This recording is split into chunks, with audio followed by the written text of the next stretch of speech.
তাহলে এই সেটআপটা গাইস এটার দাম দেখাচ্ছে 5,28,000।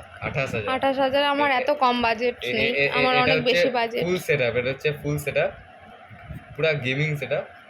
গেমিং সেটআপ আমি বানাবো না। যেখানে থাকতে হচ্ছে একটা PS5, নো প্রবলেম, একটা PS5 ফুল, এখানে একটা আইপ্যাড M4 Pro আলট্রা থাকবে হচ্ছে। আমি এসব কিছু বুঝি না গাইস, আমি শুধু ঘুম থেকে উঠে হ্যালো গাইস একটা থাকবে হচ্ছে IQ13 এর 5G। ওরকম একটা সেটআপ আমাকে দেখান, শুধু ঘুম থেকে উঠে হ্যালো গাইস।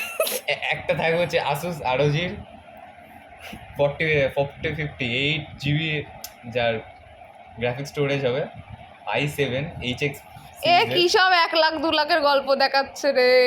তারপরে এখানে যেটা আমাদের মেন পিসিটা হবে, পিসিতে থাকবে হচ্ছে 3050 GPU। তারপরে এখানে থাকছে হচ্ছে MSI B65 গেমিং ওয়াইফাই মাদারবোর্ডওয়ালা একটা সুন্দর ইয়ে। ওরে বাংলা থেকে হিন্দিতে চলে